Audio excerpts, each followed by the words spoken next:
Hey guys, how's it going? Michael Troy here. Today we're looking at the Assemblage #1 from creator Chris McLeish. Very excited about this book. Can't wait to share it with you. So subscribe to my channel if you haven't already. Hit that like button and let's get right into it.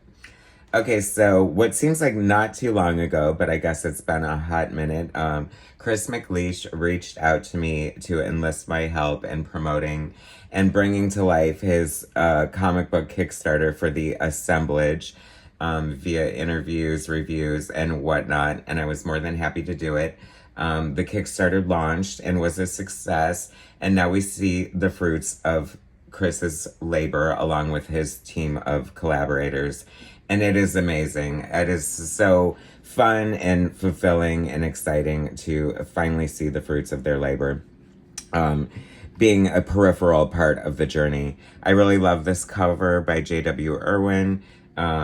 It's a great classic looking, like very superhero kind of style. I wouldn't necessarily call this a superhero book per se, although it very much is like a superhero team book, but there's a lot more going on that's like world building, like sort of like espionage, sort of like there's messages here.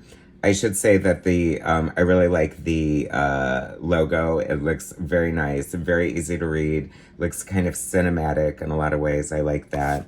Fun back cover, one of the character designs, and this is on really nice paper. It feels very thick. I think at least 64 pages here. Sorry, I don't remember the final page count, but it has heft to it. It has weight.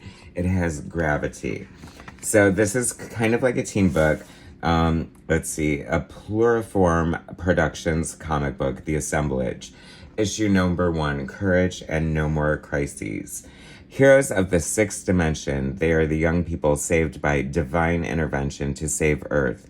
Raised in another reality and gifted with extra life energy, Qui, they are selfless agents of peace, fairness, and truth. Their focus is to counteract the moral decline that will destroy a planet. Equipped with energy and matter-shifting abilities, the assemblage is striving to make Earth a better place for everyone. Written and created by Chris McLeish, illustrated and colored by Carlos Beccaria, lettering and logo design by And World Design, covers and pinups by J.W. Irwin. I think it's kind of interesting that he chose to use a different cover artist because it's not very different from the interior art, but they're equally good artists. I think it visually looks amazing. Very impressed that Carlos illustrated and colored it, because that is no small feat. And it just pops. The colors are really bright and beautiful. You know, it does look a lot like a superhero book in a way. So we get this introduction to these characters on their world, and they're sort of like doing this training session kind of situation, which is always fun. We get to introduce the characters, this cast. I love superhero teen books. They're my all-time favorite. So that is like one of my favorite aspects of this book. I love the introduction of the characters. Love to see them interacting and using their powers. The gorilla form of this character is so much fun. It's kind of like a GoBot transformer gorilla. I mean, how much fun is that? If you know anything about comics, like monkeys and gorillas are like one of the things that people get most excited about in comic books. So it is very fun to have this character in here. I like the premise of the book. It's kind of interesting to me. These characters from another dimension are coming to save like the morally corrupt Earth.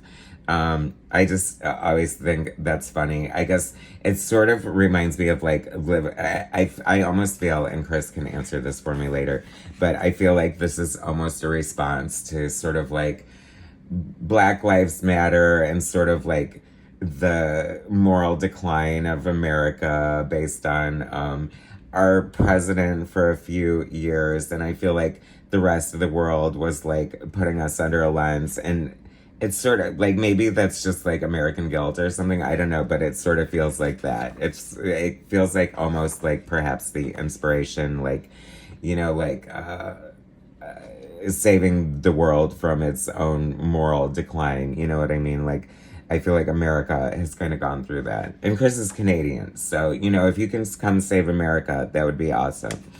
Do we need saving? I don't know. Do we? I guess we do. So anyway, like the variety of characters is just so much fun. You know what I mean? That's what I love about teen books. They're very colorful. They interact together very well. This like little teddy bear looking character. So they go back in time and they go back to 2 years before slavery, and they help, or before slavery ends, and they save this woman, and then they sort of, this is like one of my favorite parts of the book visually. Like it is so beautiful. Like the way that Carlos colored the sky, and just like, I don't know, it just is like so dramatic and so cool. Like you can really feel like the angst of this character and her, you know, in dire straits, and they come and save her. And I mean, I was thinking about, I love the time travel aspect, but could you imagine like just being in like the 1800s and suddenly like these crazy people from another dimension come and like rain on your parade of terror? Like it's just so crazy. So then this was kind of interesting to me, and it kind of ripped the band-aid off and kind of exposes the fallacy of superheroes. So, you know, it's not good enough to just save her. You know what I mean? If you give a man a fish, you feed him for a day. If you teach a man to fish, you feed him for life, right? So they construct like this huge moat around this area and create like this sort of safe haven for her and her people. And in a way, I was just like, I don't know. That seems like why not just end slavery? You know what I mean? I think that's what I mean when I say the fallacy of, you know, if Superman's really as powerful as he is, then, you know, he should be able to solve all of the world's problems. And I think that like Alex Ross and Paul Dini did a good job of showing like why that isn't possible, or in their Treasury Site edition. I'm so digressing here and off topic. But look at this. Like I'm saying, like the art is just really beautiful and it's so imaginative. Like I've never seen another comic book like this, honestly. Saying that, and not to like contradict myself, the one thing it did remind me of is Dan DiDio's Greater Good comic. Just how it was like a huge ensemble superhero team with like a lot of moving parts and like you know, a lot of world building. So very ambitious. Like I am not this type of creator at all, and I'm so jealous of this type of creator. It's like, how do you keep track of all this and build this? It is like so amazing to me. And I love this this like little explanation of like kind of like the powers and how they work and stuff like that. It's a little sciencey, it's science fiction-y, it's historical, it's superhero, it's exciting. This is a gorgeous like spread here. I love these characters, very much reminding me of like a Clockwork Orange kind of scenario. So there's a lot, you know, and there's like, see what I'm saying? Like how I feel like this is sort of like getting a little touch of like BLM. We got like, you know, protests and sort of riots happening here and just different things. God, there's so much happening in this first issue. He did a great job of setting it up. I'm not sure like the trajectory of the series, if it's just an ongoing or finite. I'm guessing it's finite because there has to be like a big like climax finale in mind. Like I'm guessing. The character designs are so fun. Like, I feel like this is what a modern superhero book should kind of look like, you know, because they're not, like, ridiculous costumes. They're functional, but fashionable. The art is really fun. The storytelling is good. I love when this gorilla shows up whenever. I'm sorry, maybe he's not a gorilla. Maybe he's an ape. I don't know. You know, I'm not Jane Goodall. Forgive me. Some nice pinups in here. It's just really fun book. Like, I know how much hard work went into this. Chris like put so much thought, effort, and planning into this and I have to say congratulations. Like it really paid off. This is a really great first issue. A fantastic jumping on point. If you missed the Kickstarter. Shame on you. You will definitely have to subscribe to my channel and stay tuned, because I'm sure that there is an issue 2 coming at some point, and I will definitely be, you know, sharing that information with you guys.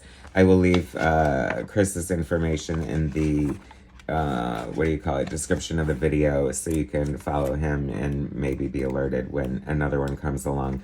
But this is such a fun book. I'm not sure if you're able to get it or not, but if you have the opportunity, do not pass on it, because it is like a really fun superhero ensemble, science fiction, cautionary tale, sort of like moral, good moral message. Like, there's a lot of good moral messages going on here.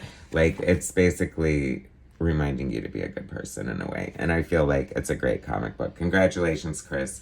So well done. Beautiful art, beautiful colors, an amazing package, and a fantastic introduction to the assemblage. Thanks for watching, guys. Subscribe to my channel if you haven't already. Hit that like button, and I will bring you more soon.